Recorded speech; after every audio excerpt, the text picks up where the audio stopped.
Okay. Yeah.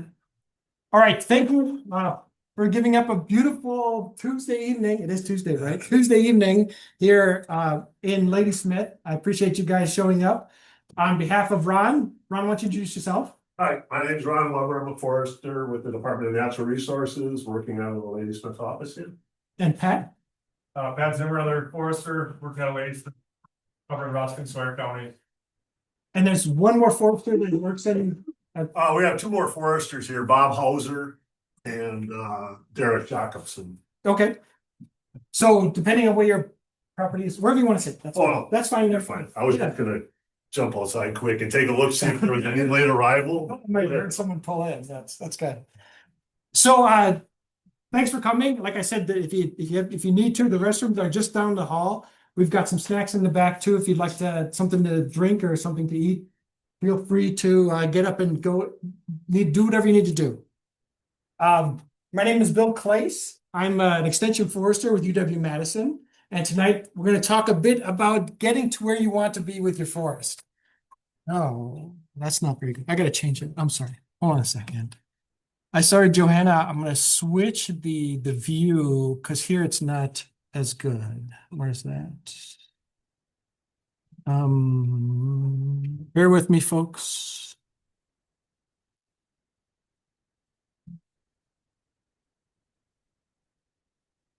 We'll just go with it. Okay. How come it got so small? Yeah, we did. There's a it just shows like that sometimes. Let me escape. Can we escape? Yeah, let me reset it. Okay.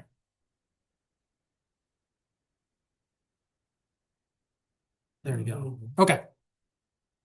This is better. Johanna, this is better for the folks here. And so this will be available online then afterwards? Yes. Okay. Yeah. We're gonna record this and you can reference it. All these. Yeah, all the slides. Yep. If you actually want a copy of the slide deck, I'm happy to send that to you as well as a PDF. But this recording will be for about another month or so. You can access it and watch it again.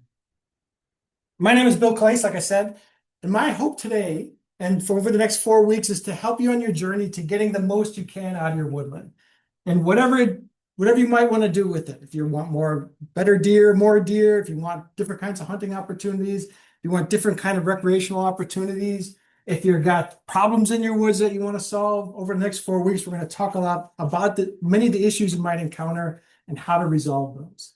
And tonight we're going to really focus on getting started on this journey. And a lot of it has to do with developing a plan of how you want to get to where your forest is achieving all of your goals, of meeting all of your expectations. And we feel like we can help you get a long ways to that. And a plan is a good way to get started on that journey. And so tonight we're going to talk about why you might want to develop a plan and how to get a plan and what kind of resources are there, including folks like Ron and Pat that can help you figure out what's the best way to achieve those goals that you might have. And then we'll also talk a little bit about some of the programs that are available that can, if you don't have the funding to address some of the issues you might have, we've got programs out there that can get you the resources that'll help you to do that. So I'll talk a little bit about those as well. Bill? Yes. Sorry to interrupt, but the slides are not switching for us. Oh, how about still no? Did they switch? Doesn't seem like it. So the technology is always foolproof. Sometimes we do have problems. Are they switching now? Yeah, I'm still seeing the first slide and then the next few slides on the side. Okay. I'm gonna have to switch. I apologize, folks. Are they switching now, Johanna? Yes, we Okay. can see why management plan.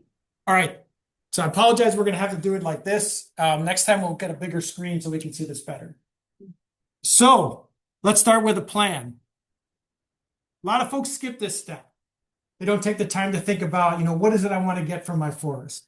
And how am I going to go about doing that? And what activities do I need to do that? And to their detriment, because often they'll be doing stuff and it kind of gets to what they want from their forest, but they're not necessarily getting everything they want from a forest. And so if you have a plan developed by a professional in conjunction with conversations with you, you'll actually be better off in the long run.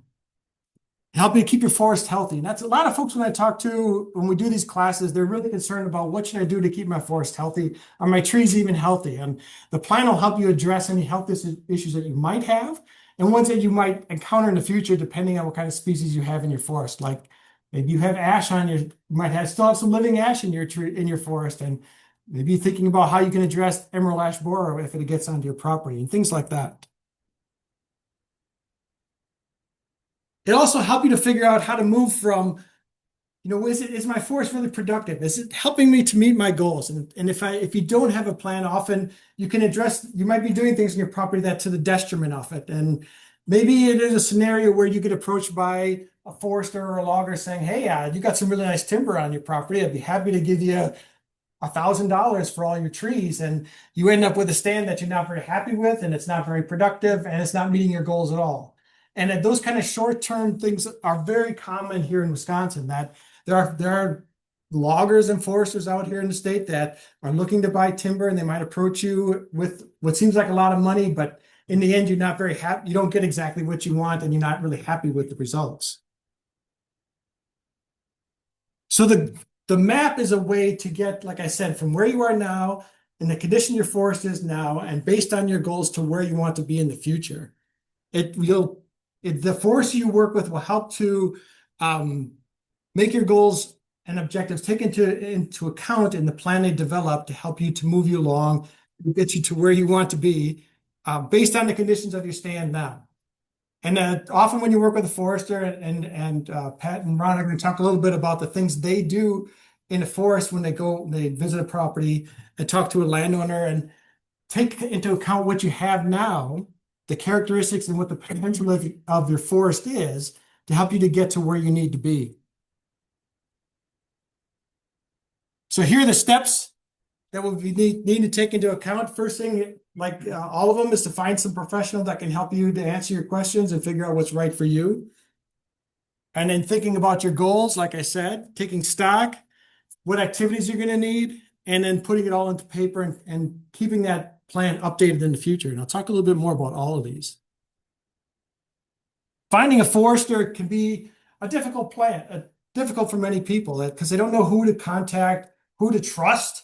That's a big part of this. Where do you start in finding a forester? And we've got several different kinds of foresters, and you might need to work with the one that's right for you.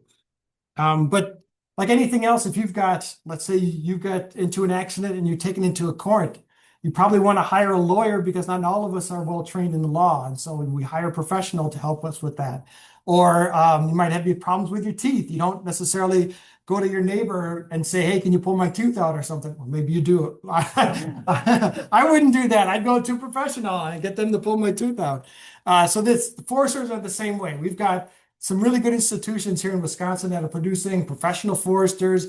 And so it's a good thing to work with those folks that are actually professionally trained to manage trees and keep them healthy and keep your forest productive. The big question is, what is it you want to get from your forest? A lot of people own property and don't think about it in detail. They say, oh, I like to be out there. It's kind of fun. Sometimes I hunt. Sometimes I ride the trails. I have a good time there. But is that everything you do? Are you getting everything you want from that forest? Is it meeting all of your goals? Is there more that you want from it that you're not getting? And asking yourself what those questions in detail is really the most important part. You like to hunt, yes, but is it just deer that you want? Or are there other things you'd like to hunt? Do you like to ride your ATV out on the trails? Is that it? Do you like to do things in the winter? Maybe you snowshoe, or maybe you bird watch or something. All these things are important. There's opportunities for income on your property. How much do you need? How much do you want? When do you need it? For some people, that their forest is a bank account, that they're growing, their timber is increasing in value, and eventually it could be worth a lot of money. And when do you want to cash out of that? And when's a good time to sell so that you're getting the most value for your trees while keeping your forest productive and still meeting your goals? And then taking stock of your forest is the next step. What is it? How do you use it? Have you walked your entire property? I encourage you to walk all the property boundaries just to see Is your neighbor trespassing on your property? Can you find your corners and your lines? Are there things coming on your property like invasive plants that you should know about and do something about so that it doesn't spread throughout your property? If you haven't had a chance to visit every corner, this is your opportunity to do that and maybe find out, there could be something that you could be using now that you're not because you just didn't know about it, or you can't get to it because your trail system isn't right. And then your forester will go out into the woods too that you work with and take inventory of the trees that you have and the conditions of your stand. What's the soil like? What kind of the trees like? Are they healthy? Are they old? Are they young? What kind of different species do you have? What's the mixture of it? And how are they doing? Are they healthy? Are they not healthy? Are they too crowded? Do they need to be thinned? And then based on the conditions of the forest now and what you want to accomplish and what your goals are for your forest, the forester can help you to identify what activities you need to do to help to move your forest to where you want it to be. And it's not for many folks, they get in there and think, oh, I need to do this, this, and this year and get it done and they'll be ready to go. And it's really, bless you, it's really a long-term process. And a forester will most likely tell you, this year you might want to do this, but 5 years from now, you'll need to do this. And maybe 10 years from now, you'll probably need to do this in this part of your forest over here. And a plan will help you to lay out all these different activities so it doesn't feel like you have to do everything now. And this timeline will help make it more manageable for you to accomplish the activities you need to do to make your forest the way you want it and to keep it healthy in the long term and meet your goals. Like I said, some of these activities maybe this year or next 2 years, some of them could be stretched out over 50 years. Here's some examples of some stands and a description that you might get from a plan in your plan. Let me back up. So you might get a plan from a forester, and this is something that might be in that plan. The description of a stand, or a stand is a term that a forester might use. It's really just a technical term for an area of your forest that all the trees are of similar condition and age and mixed species mixture. So in this stand, it's about 24 acres in size. There's about medium-sized trees, 5 to 11 inches, about, we say, diameter or breast height, DBH, which is 4.5 feet off the ground, or like 5 to 11 inches. These are medium-sized trees. We call them pole-sized trees. For this landowner, their objective is long-lived, healthy trees, and they want to maintain the aesthetics along the trail because they like the bird watch, they like to see the flowers. And so the prescription that the forester gave for this particular stand is to thin it now, remove some of the high value trees and make room for the young trees to grow so they have more room to grow. And maybe again in 14 years so that those trees, as they continue to grow, they'll become crowded again, so you thin them again. And that can go on forever if it's done in a sustainable way. Here's another example. This one's 10 acres in size. In this case, it's red pine. And the landowner's objective is to maintain the trees and make them grow for saw log sized trees. They want big trees. And they want to have some visual enjoyment. So again, make some room for the other trees to grow by thinning out some of those trees, harvesting some of those trees, selling them, and again, do that again in 20 years. Having it on paper is a really critical part of this process. And then taking notes about what happened in your forest is really important so that when you look back after 5 years, okay, I did this activity, how has it changed 5 years from now? Has the improvements that we were hoping for actually happened? Are the trees improving? Are they getting bigger? Are there more plants coming in underneath? Are there other trees coming in underneath? Are we achieving the goals we want to? Also keeping track of the activities that you've accomplished and any changes that might have taken place. Maybe there was a windstorm that came through and knocked down part of your forest. Take note of that in your plan and the activities you did to recover for that, and see how that changes over time. And your plan is a living document, and it may need to change because of the conditions of the forest and the changes and some things that you weren't able to take an account of when you started. Yes, go ahead, Ron. A really good example of that is, if anyone remembers the ice storm we had 2 years ago back in 2023, December, there were a lot of people out there that had 10 to 15, 20-year-old aspen stands that got completely bent over, and it changed the trajectory of their forest for that term. And so you might then have to bring your forester out again to maybe do an inventory and then give you a new plan for how to move forward.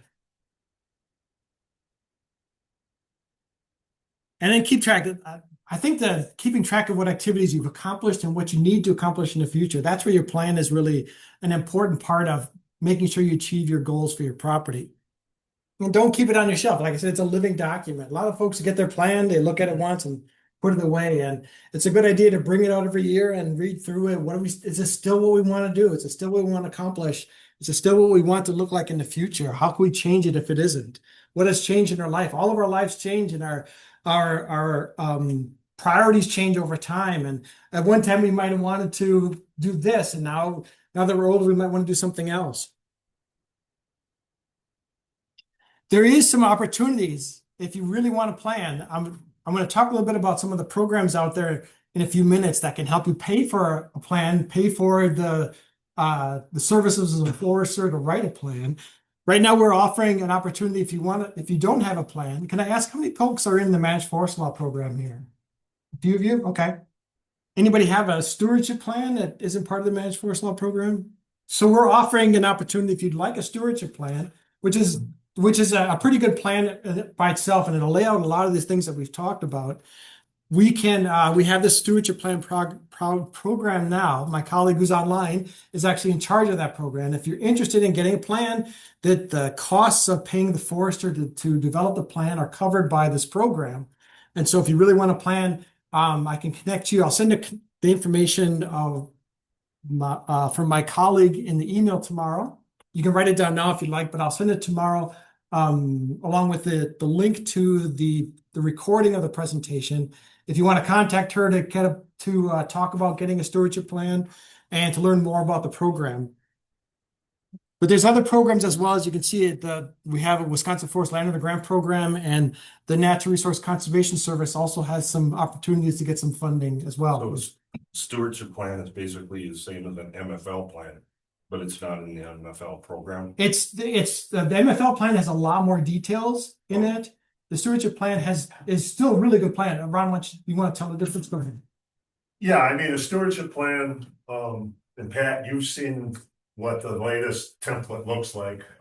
The stewardship plan is going to give you a very good, exactly what Bill just talked about, a very good background as far as what you have, what your forest resource looks like right now, soil, plants, different forest stands, what condition they're in, what age they're in. So it's going to give you a very good idea of what you have out there and recommendations, what you could do with that then going forward, some options that you may want to pursue. Yeah, it's a very basic plan as compared to like an MFL plan. And there's, MFL, you're kind of tied to it, you're enrolled in the program. The stewardship plan is just information for you to use to help manage your property. It's not really tied to anything. Right, the MFL plan, they'll be very specific. You have this practice due in 2026. That means you have to have that practice done in 2026. A stewardship plan, there's no. It's recommendation. It's recommendation. If you want to do it, you can do it. If you don't want to do it, if you don't want to pursue it, that's fine too. I'll talk a little bit more about the Managed Forest Law program in a few minutes, or Ron and Patrick could talk about it. But yeah, that's a great summary of the stewardship plan. Okay. So I've been talking about foresters. There's other folks out there called loggers, who you may have probably heard of. I'm going to talk about both of those now to give you an idea of what these professionals are like. Let's start with what to look for in a forester. How do you find them, and different types of foresters that are out there. So for many folks, when you're looking for someone to work with, a professional, you often go to your neighbor. Hey, if you worked with a forester before, if you worked with a lawyer before, who would you recommend? And that's not a very common kind of way to find a professional to work with. We also have some resources online to help you find a cooperating or a consulting forester that you can work with. But really, you're looking for someone that's highly regarded, that's other people have thought that they did a great job. That's a great starting point to finding the right person to work with. We should say that not every forester is seeking the same thing. Some of them just like to work on timber sales, and some of them just like to write plans, and some of them just like to do it and inventory forests. So you got to find the right forester that's good, that can do the same things that you want to do, that you need done. and someone whose philosophy matches yours. And like some of them are like, yeah, I think you should harvest, harvest, harvest. And that might not be right for you. Maybe you're looking for someone that thinks about things a little bit differently. And so having a conversation with a potential forester is a good starting point to finding the right one for you. Bill, Yeah. if I could just give one example of kind of what Bill just mentioned. I was working with a gentleman up in the Blue Hills up off of Meadow Dam Road. And he has, we drive by it all the time going up there to work. He's got a hardwood stand that is in desperate need of a thinning. It needs to be thinned. I mean, it's completely dark under the canopy of his forest. It's black in there during the middle of the day. His stand is overstocked and it needs to be harvested. So he called me. He wanted to take a walk around his property. We did. I looked it over. No surprise to him, the recommendations I gave that, yep, we need to do a select thinning here. He was very tied to that land. He had owned it for 45 years. He was very tied to it. The thought of cutting trees just did not sit well with him because they were his babies. And so I took him down the road and I showed him a private MFL piece that had been harvested the year prior with a selection harvest to give them an idea of this is what it's going to look like when they're finished.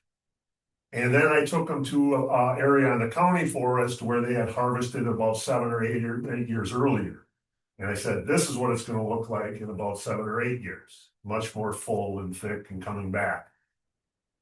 I thought I had talked him into actually having his land. He started pursuing it. And then I got a call one day and he said, Ron, I just can't do it. And my suggestion to him was, well, then Bob, don't do it. Because this gentleman was in his 80s and if this is going to make your life miserable, then do not do it. Just enjoy your babies. And the next owner, I didn't say this, but nature will take care of it. The next owner will take care of it. It'll get harvested at some point and it all will be right again. Nature's a great healer. And so that's how that came to be. You wouldn't want a forester that would mandate or impose their will on you. That's I did an MFL, had a forester come in and do a plan, and then Ron approached me because I had left him a message way back, and he contacted me, and we spent a day and walked through where we did the MFL. I walked away with a whole different perspective.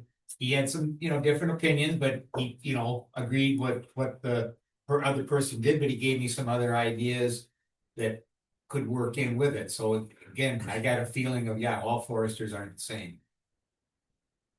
Great stuff. Part of the finding of the right forester is some of them can't do everything that you might need. Like I said, some of them just like to write plans and some of them just like to do timber harvest. You need to find the ones that can do what you need done. Maybe you need some work on your road system, or you need some herbicide application or to treat some invasive plants or something. Not all foresters can help you with that. They're not equipped to do it. They just like to do certain things. So make sure if you need more done than what the forester's offering, maybe it's time to find a different forester. And some of them, you might have a great recommendations for a forester, but they're not available for a couple of years because they're that busy. That's not uncommon. That some of these foresters and loggers are planning their work out well into the future because that's how they can stay paid and make their living, as having the business out into the future. So if you need something done now, maybe we'll look for a different kind of forester or logger. And don't be afraid to ask for references.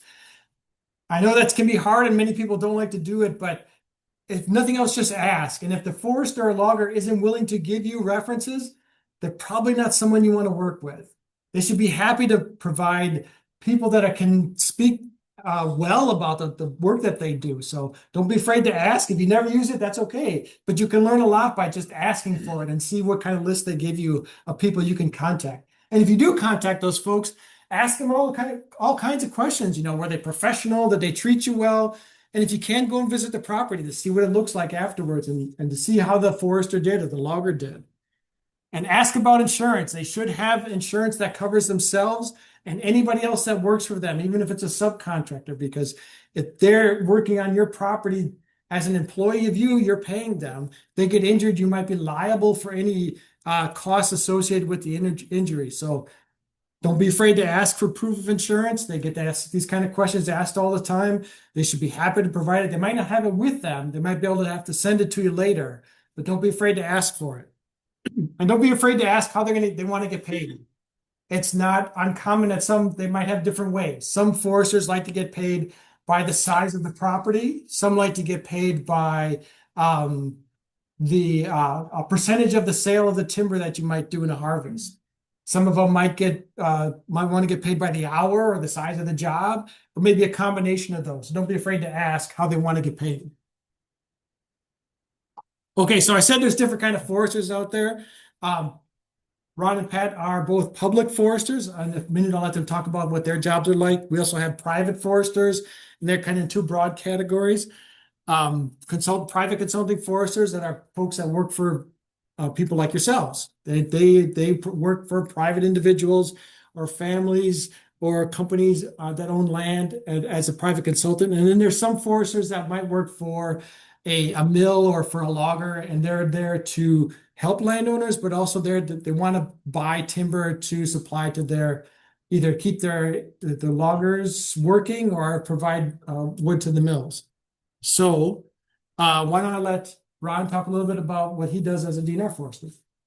Well, as a DNR forester, at least my position, I like to think I have the greatest job in the world because I get to work on county forests, I get to work on state forests, I get to work with private landowners.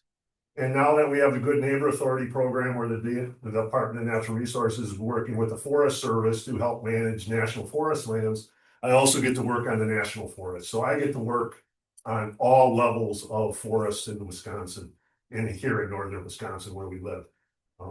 And so with the county, state, and national forests, we're managing the forests, setting up timber sales as, to promote sustainable forestry on those public properties.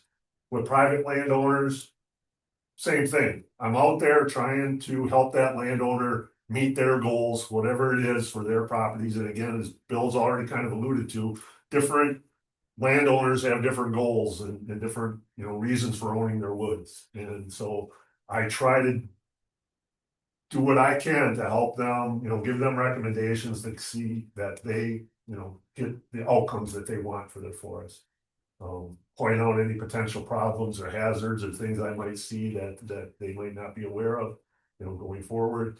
Bill already alluded to it, if this forest, if this guy has a forest that's 80% ash trees, now is probably a good time to start thinking about getting ahead of the curve on that and getting some of them ash out of there and maybe regenerating some other types of species of trees to get that process started. We're praying that emerald ash borer doesn't hit as hard as it did in the southern and central part of the state. But if it does, maybe we can get ahead of it a little bit. So that's what I get to do on a daily basis. That just sits in the office. Yeah, it's one of the things that Ron goes through. Very similar to Ron, although I will say too, I am a landowner myself. So, when I do meet with landowners, I put myself in their shoes, right? Like we might have different objectives for a property, but really, being a landowner, you understand the ties to the land. Some people it's very much emotional. Other people, they just want to cash in. And there's nothing wrong with either one of those two objectives. It's just a matter of finding the right prescriptions for the property that's going to meet that objective for the landowner. So do you guys help with like tree planting? Do you offer any kind of services around that, or do you have tools that you can lend out to folks? Well, I mean, we can do tree planting plans and recommendations for tree planting, species, spacing, all of that, site prep. The only tools we got are some little hand spades for planting trees, planting bars. Yeah, we don't have planting machines or nothing, but we do have some planting bars that are available. But that's as far as the equipment and the things we got for planting. But we can't align, if people have Yeah. large tracts of land that they want to plant, our contractors out there, they're not as plentiful as loggers, but there are contractors out there who will do site prep and planting. for landowners, so we can help facilitate those connections too. And as I should say, Ron and Pat are going to hang out afterwards if you want to talk to them one-on-one or set up a visit to your property to have them give you some advice. Feel free to do that. If you have questions about the things we're talking about, feel free to raise your hand and ask them, or you can, like I said, wait till afterwards and talk with us a little bit about any issues you might be having. We'll be around all 4 weeks.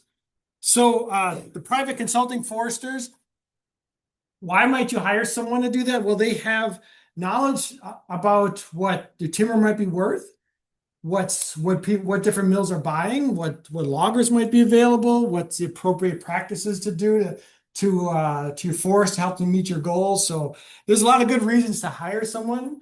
It might seem like it's expensive, but often we find that, and then we've had studies that have done that people who hire a forester get more value out of that than if they don't. Especially if they do a timber sale, they get more, even though that might not seem like a value because you're paying up front for the forester. But in the end, you end up getting more for your timber, and you're actually happier with the results if you work with a forester than if you don't. That's especially for a timber sale. Yes. And another big reason to work with a consultant is once, Pat and I can make recommendations and give you an idea of what you have, but we can't do the actual work. We can't put in lines. We can't mark your trees. We can't, get a logger for you. All of those things, we can't do those things. That's the job of the consultant. Yeah, often, well, especially for a timber sale, they can help prepare a contract, and you don't want to do a timber sale without a contract. And Pat's going to talk next week about timber harvesting, and we're going to talk a lot about a contract. I'm going to bring an example of a contract that you can build off of and use if you happen to do a timber sale. You definitely don't want to do anything without a contract. Even when you hire a forester, it's good to have a contract. There's some great handouts in that folder about working with and hiring a forester.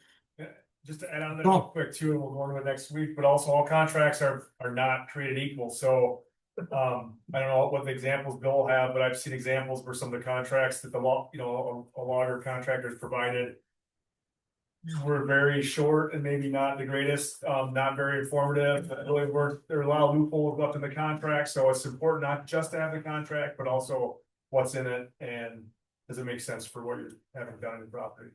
Yeah, and I'm going to talk a little bit about loggers in a minute. They will come with a contract, but it's not necessarily it's going to be the best for you. If you hire someone to help develop a contract, it's going to be for your benefit, and it's ultimately your benefit in the long run. Are we going to jump in? I'm sorry. Oh, no. Okay. I was just saying, yep, you're right. Yeah, okay. So there's among the private consulting foresters, there's a program called the Cooperating Forester Program that's run by the Department of Natural. Would you say run by it or hosted by the Department of Natural Resources, called the Cooperating Forester Program. It's, as state employees, we're not allowed to recommend a particular business for folks, even though many people will often ask me that question: who should I work with? Who's good here to work with? And we're not allowed to recommend one business over another. And so to kind of help with that process, the DNR has developed this program called the Cooperating Forester Program, where foresters can sign up, and that they, well, why don't you explain it? Go ahead. Well, so the cooperating foresters are folks that have been through their, what's the training called? Certification, what do you call that? Certification. Yeah, they get a cooperating forester certification through the DNR. So they make our list of possibilities that we can recommend to people. Again, when I'm out with a landowner and now the next step is, okay, I'm done. Now I'm going to hand this off to you to maybe find a cooperating forester. They get a list. You can go on, it's online. You can go onto our website. The list of cooperating foresters is a very comprehensive list. There's a lot of names on there. I always tell people, well, just start out with some of the local ones, give them a call, talk with them, just kind of like you talk with people, you might get a feeling that, yeah, when I was talking with this person, they really seem to align kind of what Bill said earlier with my philosophies and my thoughts, and maybe I'll give him a try. What we can't do when you have that list, if you call up and say, can you recommend one off the list for us? We can't do that. But what we can do, if you call 3 foresters and you talk with them and then you decide, oh, I think I might go with Bob the forester. You can give me a call and say, do you have any experience with Bob the forester? What can you tell me about his work? Have you worked with him? Is he is he someone I could, think I'd get good results from? And I can share any experiences I have with Bob, any knowledge I would have about him. But I can't recommend or not recommend. And it is a long list. No, I was done. I just didn't know Pat. Well, I always say, check, there's a lot of public records out there, go online, if you're familiar with like the Wisconsin court system. Go on there, don't be afraid to type someone's name in there or business in there and see if there's any pending litigation or if there's anything else in there. On payments or things like that, I think, that's a good place to look too. Did you put my name in there? I know. That one they hired. And I think is there a slide in that next week's Yeah. about, yeah, okay. Talk more on it. So I'll send a link to where you can find the list of cooperating foresters tomorrow when I send the link to the recording. So this is what the webpage looks like. It's called the Forestry Assistance Locator. You pick your county, you pick what kind of forest you're looking for, and it spits out a whole list of foresters to work with. I'll send you the link to this tomorrow. It's really easy to use and it's a great starting point for finding a forest you need. Go ahead. And unfortunately, unless someone's been added lately, we do not have a Rusk County forester on the cooperating forester. No, We do not have There's a nobody cooperating local. forester anymore in the county. But we do have them in all the counties right around us, Barron, Chippewa, Sawyer, Price. We have foresters all around us, but we do not have a cooperating forester on the list here in Rusk County. yeah, there's some that will work. They put down everywhere in the state, so it's better to find, as Ron said, find someone local. They're most familiar. Yeah, there's a lot of good ones just around, right in the counties around us.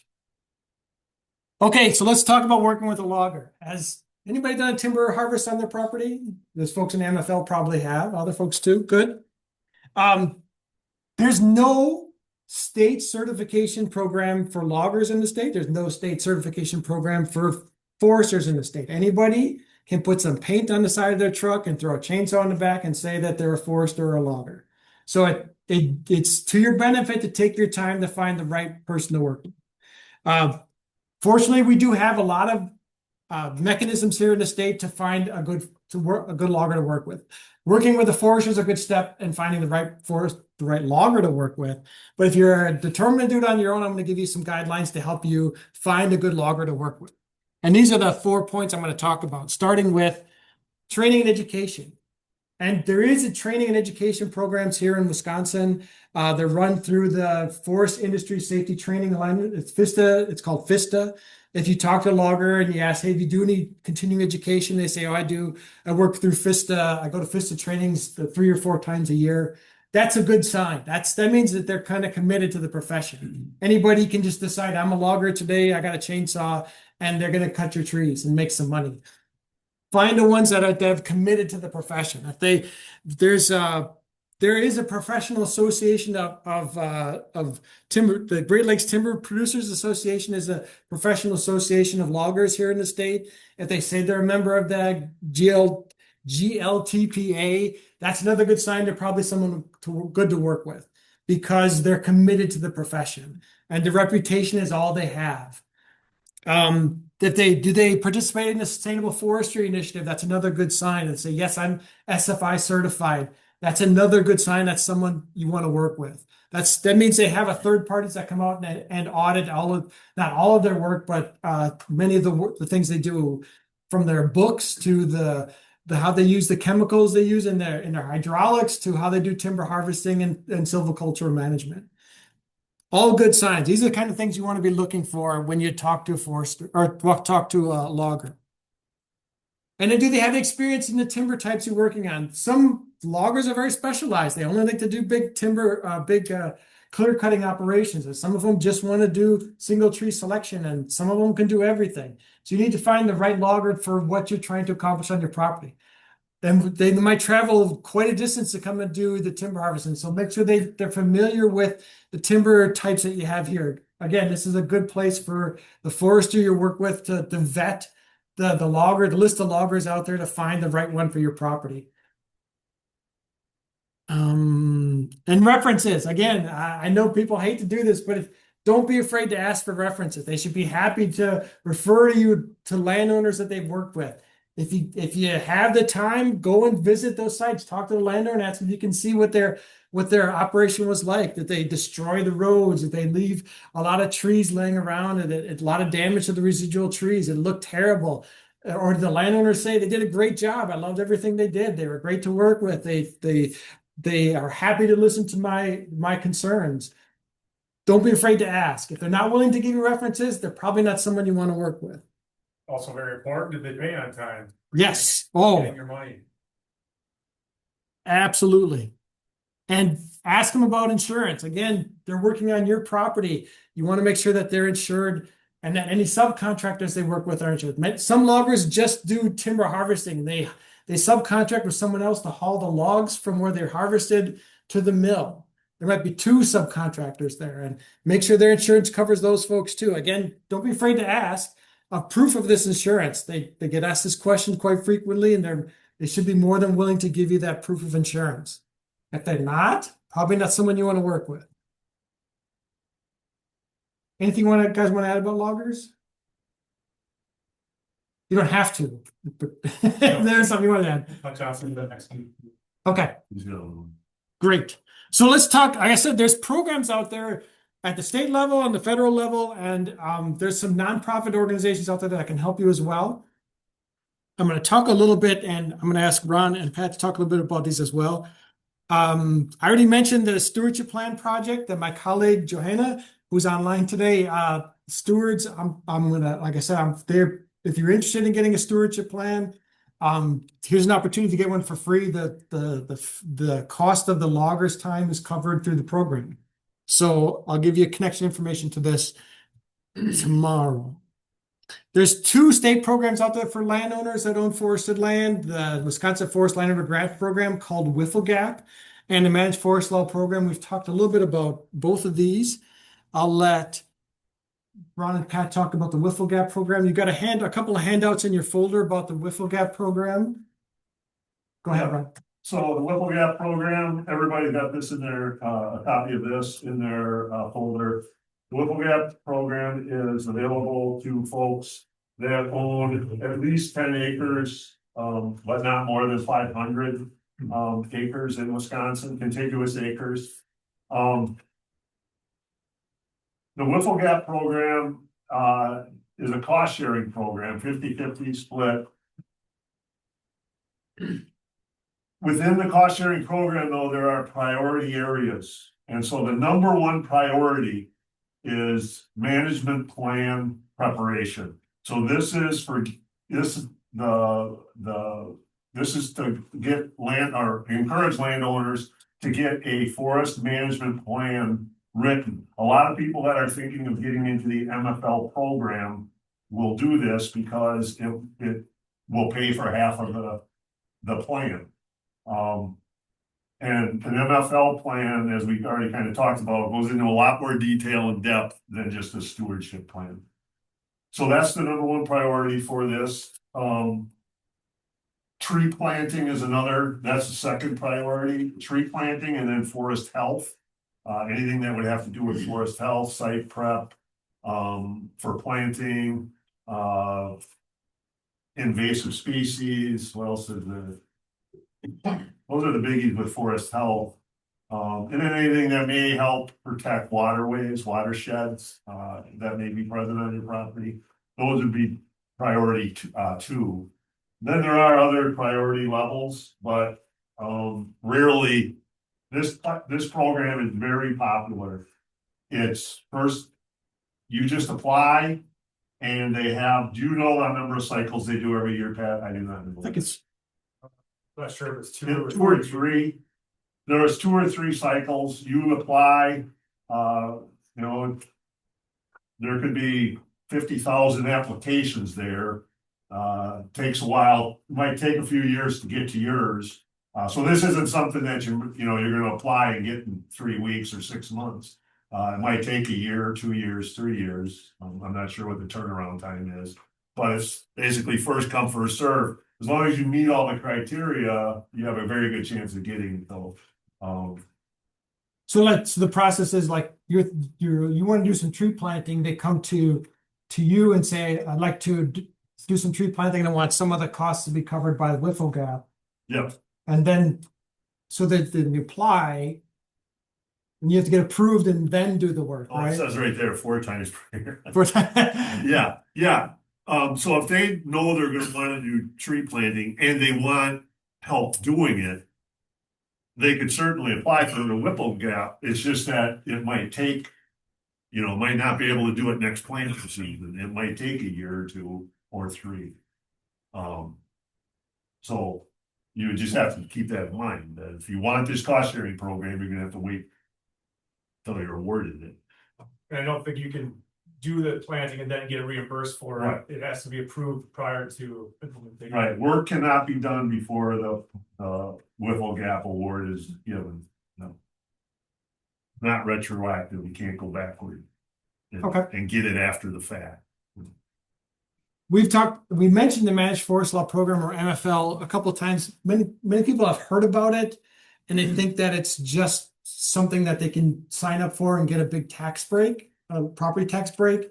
And indeed, that is part of it, is that you get a reduced property tax, a substantial reduction.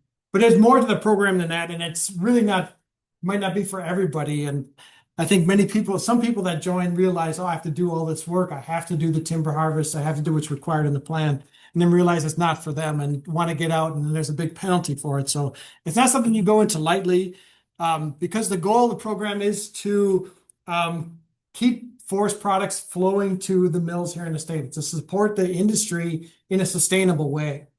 It's also to, your goals are still important, a part of this, but it's really, that's the goal of this whole thing, is to keep the mills in the state employed, the forest industry well funded, and keeping that flow of timber moving around the state.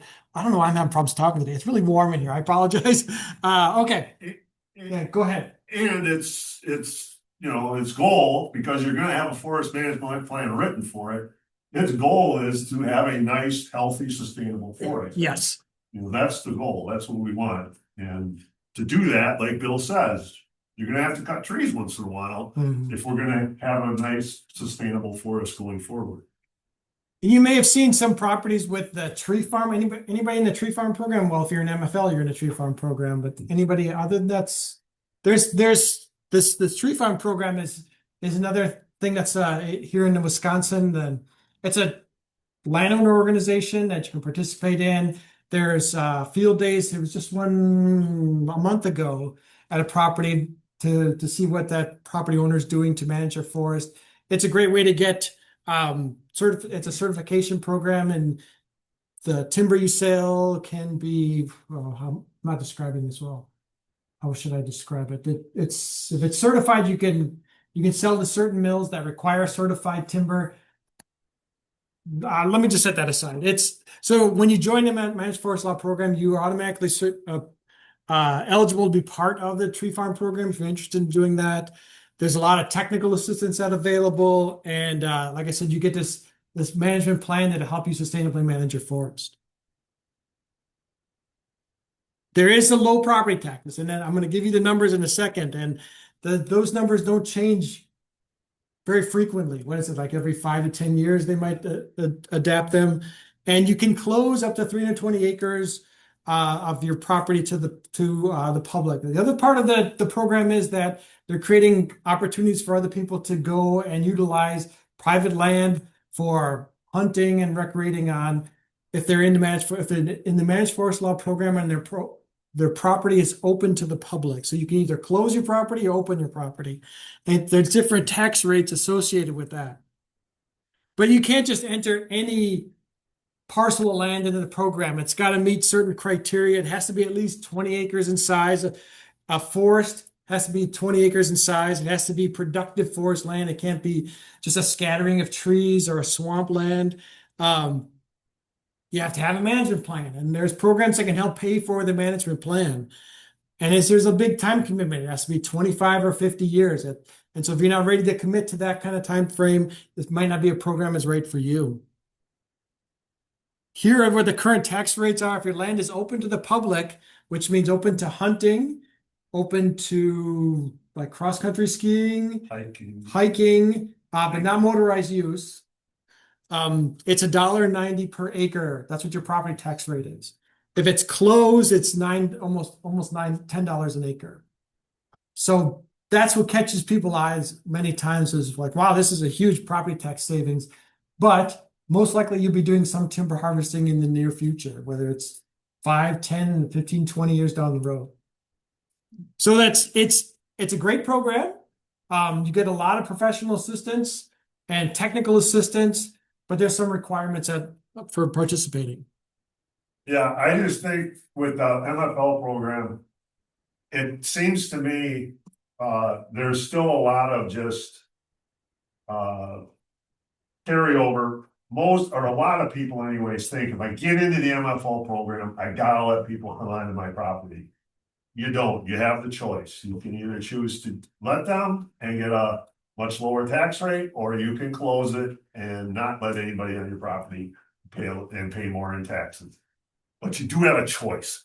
But once you make that choice, I think you only have one other opportunity to maybe switch it Yeah. in the life of the contract. So if you start out open and all of a sudden you have everyone and their brother or sister are hunting on it, and you decide, I don't want this open anymore, I want to close it, that's fine, but I think that's the only time you'd be able to do that. You can do it two Unless times. that law change. I think it's twice. Maybe Yeah. it's twice, so. The other thing I'll add to that too is that we here locally, we don't work in the MFL program directly. There's another forester, Scott Horton, who works out of Hayward, who covers Ashland, Sawyer, and Russ County. So if you're serious about getting your land enrolled in MFL, you know, you can contact us and we can facilitate that. He's way more embedded in the program, has a lot more detailed information on it. A lot of that stuff changes throughout the years. We haven't been doing that. I think it's been over 5 years now, so might be some changes that we're not aware of. Yes.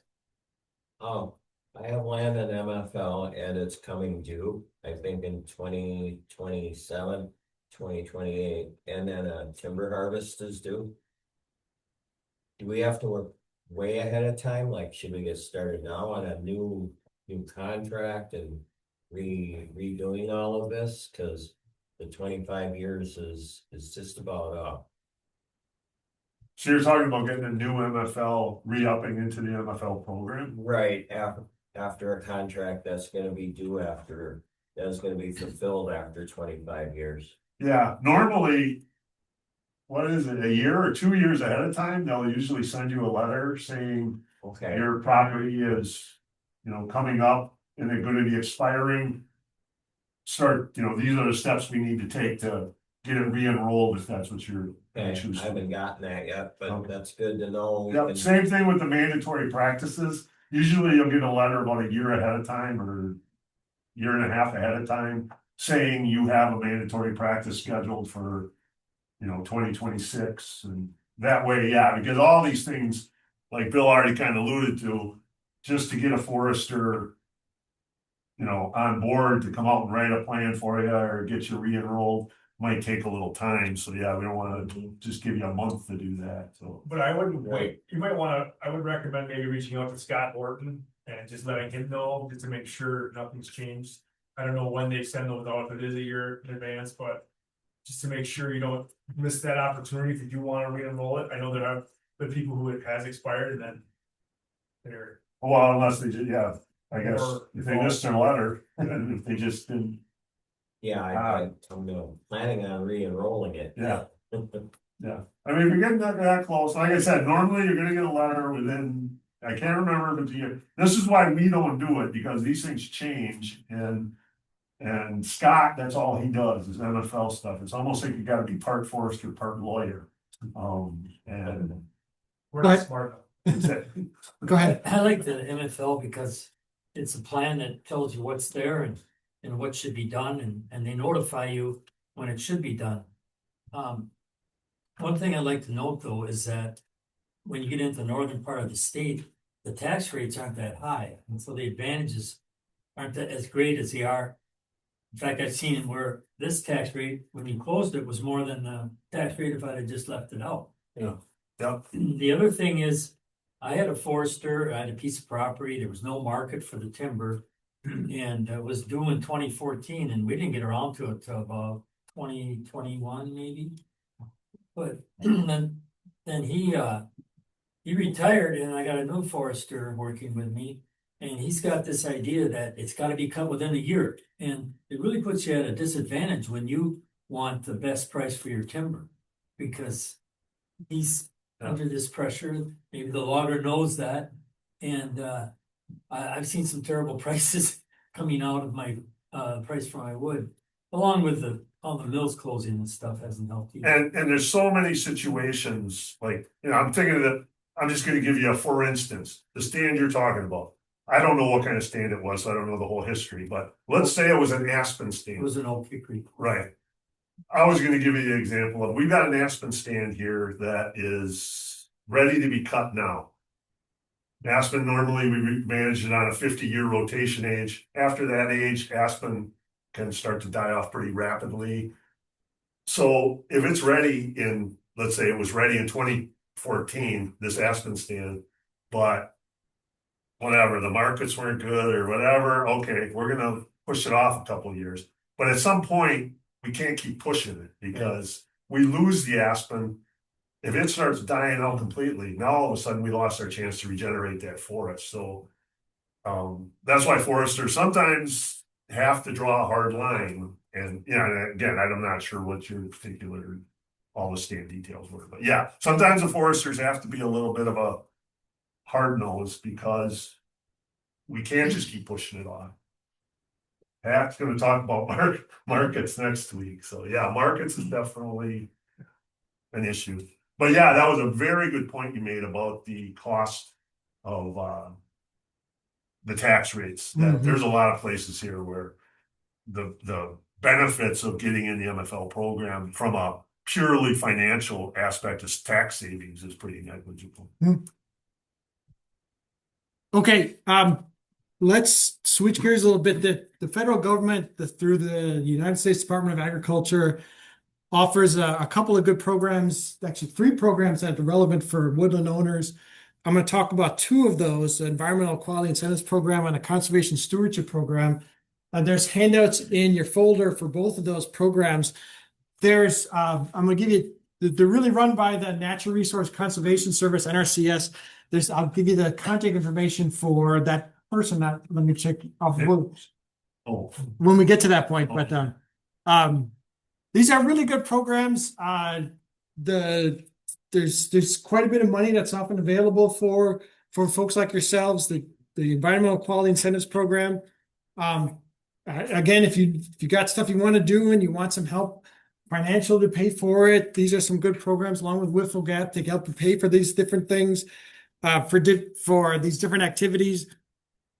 For EQIP, there's they're really concerned about soil quality. This used to be Natural Resource Conservation Service, used to be the Soil Conservation Service, and so that some of the priorities have carried over to where they are now, and so improving water quality, reducing soil erosion are still things that they're really interested in. But they also pay for things like invasive species management and timber stand improvement. So if you're interested, the EQIP program is a good one to start with. If you've got if you have an invasive species on your property that you need help getting rid of, this program can help you do that. If you need to do some timber stand improvement or do some tree planting, this program can help you with that as well. If you're already doing a lot of good forest management on your property, the Conservation Stewardship Program is one that can help you a lot. These, I'm not going to spend a lot of time talking about these. You're better off getting the details from the district conservationist that works here in Rusk County. I'll give you their name in a minute. But this is a good program. Like I said, if you're already in the Managed Forest Law program, or if you're already doing a lot of good stewardship on your property, this program will pay you for the stuff you're already doing on a per acre basis, which is pretty damn nice, especially if you're in an MFL program, that they'll start paying you for the things you're already doing. So this is a great program. there's a contract required for the conservation stewardship program. And they've got a lot of money that they're willing to devote to folks like yourselves. So I encourage you, if you're interested, you have to, for this program, you have to already have a management plan. You've already had to be doing some kind of improvement to your property. If you're in the green certified or certification program, I talked a little bit about the tree farm program. If you're already in that, like I said, if you're already doing a lot of great things on your property, the conservation stewardship program is a good one for you, and they'll pay you for what you're already doing. So I encourage you to check it out. Is Nick the person? Okay. Does he go by Nick or Nicholas? Do you know? Nick. Some folks already work with him. Okay. I'll share his contact. Here's his contact information. I'll make sure to share it with you tomorrow as well. If you're interested in the program or interested in either of those programs, I encourage you to contact Nick, set up an appointment. And I don't know if you do site visits or not. Yeah, they're happy to come out and check out your property if you have an issue that you want help with getting paid for corrected. Okay, conservation easements. Anybody have a conservation easement on their property? You do. Fantastic. There's I don't know a lot about conservation easements. It's a way to kind of protect your property into the future, to protect it from things like development. If you're concerned about what happens to your property after you're gone and want to see it maintained the way it is, getting an easement, a conservation easement, is a way to do that. We have land trusts here in Wisconsin to help set up your conservation easement and help to manage it. I'm not going to spend a lot of time talking about it. I wanted to bring it to your attention if it's something that you're interested in and wanted to learn more. The Gathering Waters Conservancy is kind of the umbrella organization for all of Wisconsin, but there are some local land trusts. Which land trusts did you work with? Landmark in Chippewa County. So there's local land trusts here. Landmark Land Trust can help you set up a conservation easement if you're interested. I have a handful of brochures about land trusts here. If you want to learn more about it, feel free to grab one of those. There's a lot. I'll send a link to Gathering Waters if you want to check out what they're offering and what the local land contact information is for the local land trusts to learn more about those. I wanted to leave a lot more space this time for folks if they wanted to ask questions or wanted to talk to Ron and Pat or myself afterwards. So that's where I'm at right now. I know I'm going to leave you some time to get out and enjoy the rest of the evening as well. So I'm happy to take any broad questions you might have now. If you want, as I said, if you want to just hang out afterwards and ask individual questions with Ron or Pat or myself, feel free to do that. Any questions right now? Go ahead. What's a conservation easement? You just showed that, but I don't know what that. I don't know what that. Yeah, it's a legal. It's a legal designation or something. I think designations of maybe is a good word. So I didn't want my land to get developed, Okay. and I gave away my development rights. Okay. They said it gets appraised, and they determine how much the whole land is worth, Okay. and then they take, what that easement is worth. Taking the development rights away. Let's say it's $100,000 property. Yep. And they say, well, it's only 50,000 now. Okay. And so that $50,000 that you just gave away, you can put that on your taxes as a deduction. As a loss or something. And then you have the peace of mind of knowing that, it won't get developed. If somebody wants to buy a piece of land from you, say, I want to build a house. Yeah. I'm sorry, I got this easement here. So Or if let's say- somebody starts Let's say, adversely possessing, then say, hey, you've got me and these people in this land trust. They're not gonna like that, and so it gives you an opportunity to put the monkey on their back without looking like a bad. And is that written in your deed then? For the What? property? Is that in the deed of your property then? Yeah, they actually recorded at the courthouse. because it says here, it enforces, because let's say I buy it from you, Steve. And I say, well, I don't care what Steve says, I'm gonna develop it. But who's gonna stop me? Who's gonna stop me? That's legal language written into your. Yeah, Oh, so then they would come after me. Conservancy. Okay, yeah. I see. It's similar on a deed. It's like if you gave somebody an easement to go across your property, It gets written in there, it's permanent. Okay, And so when they do a title search, when you go to buy a piece of property, they do a title search and they'll come back and they'll say, there, there's an easement through there. And in this case, you part can't. of the easement is you can't develop this. Got it. No, So, I guess I won't buy this. I saved some of my rights like hunting. Okay. And I can lease it out to hunters. And I can keep it closed if I want.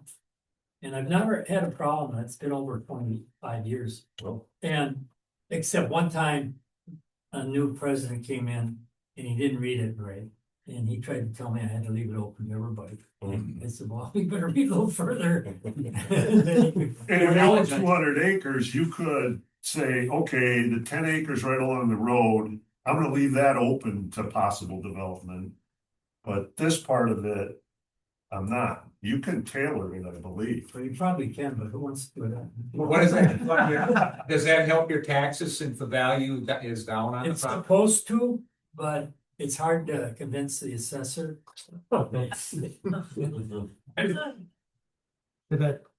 No, actually, there's a lot of questions there, but yeah. we can Yeah. answer them today. You'd have to look into a lot there, it sounds like. Rick Remington with Landmark is a good guy to call and good guy to work with. You said Landmark Land Trust, is that it? Landmark. Okay. I'll send their information as well.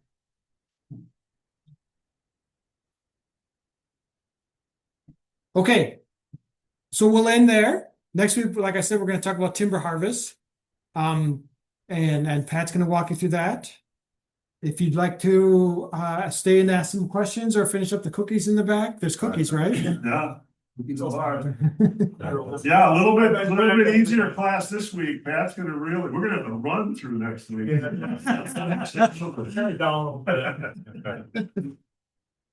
Hey, thanks. No, next week is very, very good for work. A lot of good information, well, a lot of good information today. But as far as when it comes to cutting your property, having a log, timber sale, a lot of good information.